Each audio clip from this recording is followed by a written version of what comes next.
If you follow the VR space at all, you'll remember that a little while back, there was like this really famous image of Mark Zuckerberg released where he was like essentially kind of touting the new metaverse that they were working on. And it was a picture of him in the metaverse in front of like the Eiffel Tower. And the graphics of it were like horrible, like super, super bad. And when everyone saw it, they were like, oh my gosh, like the metaverse is a massive failure.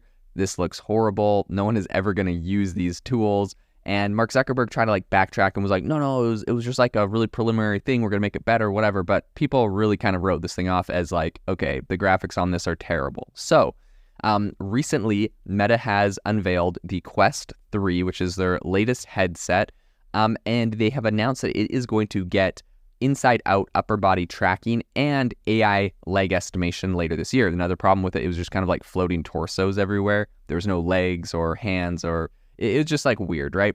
So they have obviously, because of all the criticism, I believe, put a ton of work into making this thing much more usable. And they've done some really incredible stuff to make this thing hyper realistic, using AI to estimate where your legs would be and build them in to look really realistic. So today on the podcast, we're going to be diving into exactly what they've done and some of the reasons why I think this is really interesting and how this will be used in the future, and the role of AI in all of this. So let's dive into it.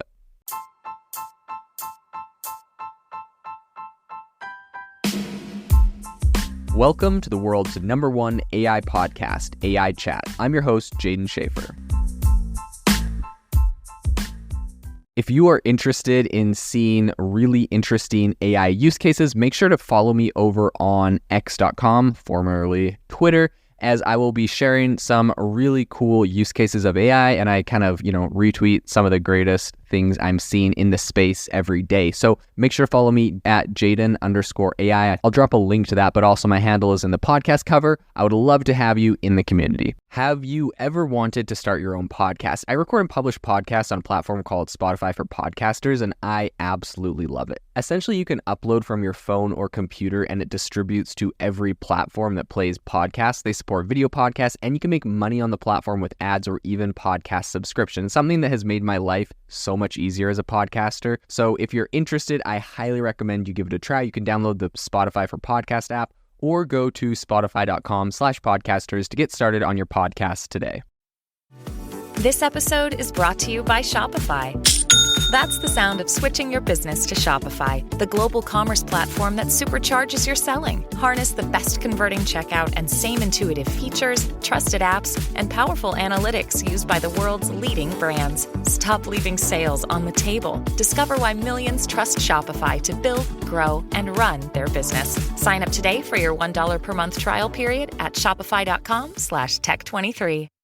So the big headline here, as I said, is that Meta's Quest 3 VR headset is going to revolutionize full body integration or interaction with this upcoming software update they're doing. So in a move that really sets it apart from competitors, Meta's Quest 3 VR headset is gearing up for a game-changing software update. This is, I think, scheduled for December, which is, of course, when they have their most headset sales. So this is kind of timely, I believe. And while most existing VR systems are limited to tracking the user's head and hands, Quest 3 is really pushing the boundaries with new features that bring full body interaction closer to reality. So typically VR headsets focus on tracking the head and hands, with some even incorporating eye and facial expression tracking. Quest 3 takes a different path. Essentially, it's choosing to introduce a new feature not yet seen in the VR landscape, and Meta has dubbed this as the inside-out body tracking, or IOBT. In any case, the Quest 3 will utilize its downward-facing camera, and I think it's a side camera essentially, to provide advanced computer vision algorithms for tracking your wrists, elbows, shoulders, and torsos. And by being able to essentially track these joints and where they're at, they're able to use AI to generate like where your whole body would be and what it would look like. So this is going to prevent, according to them, this is a quote, they said, quote, "This will prevent the issue with inverse kinematics estimated arms, which are often incorrect and feel uncomfortable because the system has to make guesses from just the location of your head and hands." And that's according to Meta. But once integrated into VR applications, users should expect to see a far more accurate representation of their upper body rather than an estimated model. Now, the reason why this is important is because if you're wearing a VR headset and all that they have is where your hands are, because you have those like 2 hand controllers on the Meta Quest, and where your head is because they know where the VR headset is.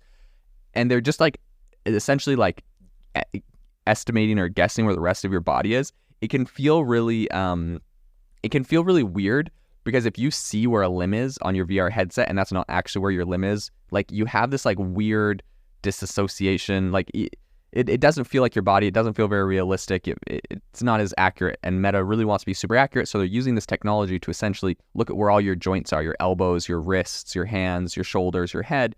And by seeing all that, they can really accurately pinpoint exactly where the rest of your body would kind of fill into that. So it's much, much more accurate than just their estimation model. So the implications of this kind of tracking are really considerable. Not only does it kind of offer a more realistic and comfortable user experience, but developers can also use the upper body tracking to create more interactive and lifelike virtual environments. So for instance, IOBT will allow developers to anchor thumbstick locomotion to the direction of your body that your body is facing, rather than just your head or hands. And I think this could lead to more nuanced movements, like leaning over a ledge in a game with the motion realistically reflected in the user's avatar. I think Meta's ambitions don't stop at the torso. Launching in December is Generative Legs, which is a system built on a quote-unquote cutting-edge AI model that estimates the position of your legs. So while the technology is not new, it's been a part of Meta's research initiative for years. Everyone's always kind of criticized the way right now in like Horizon Worlds or other things, you just kind of are this floating torso. It's kind of silly.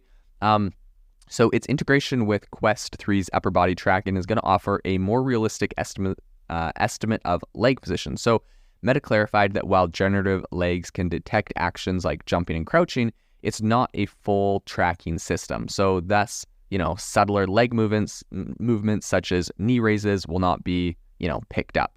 And so again, that's kind of has the same problem as like the elbow wrist thing that we saw in the past. But since they're solving that, maybe eventually they'll solve this kind of leg thing as well.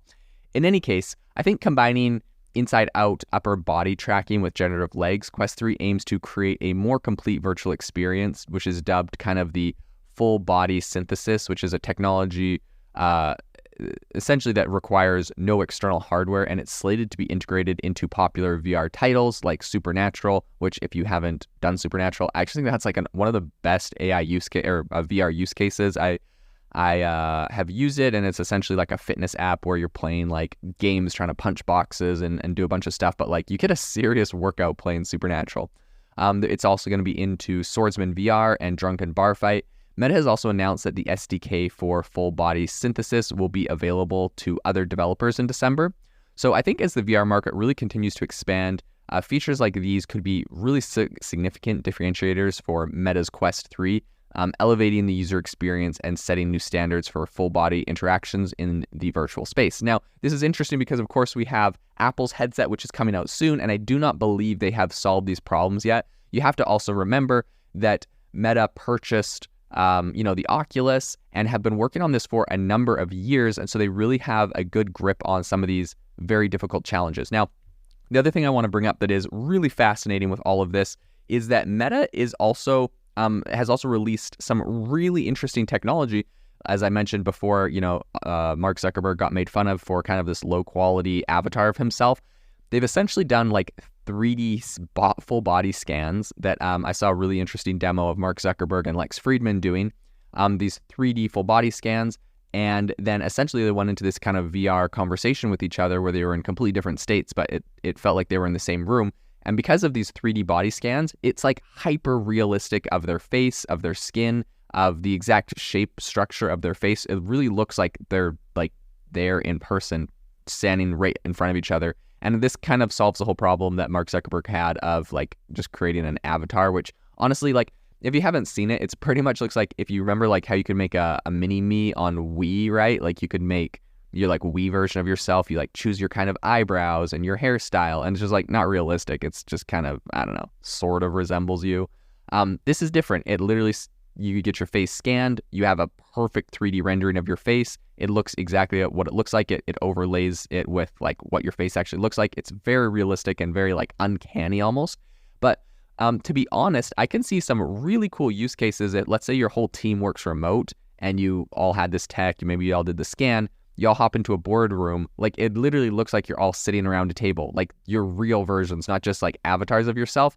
And maybe that would be kind of cool for collaboration. It's going to be really interesting to see where this goes. But I, for one, think there's some really interesting developments, between some of these AI advancements we're seeing in VR and how this kind of plays out in the workspace. So definitely will be interesting to see how that rolls out.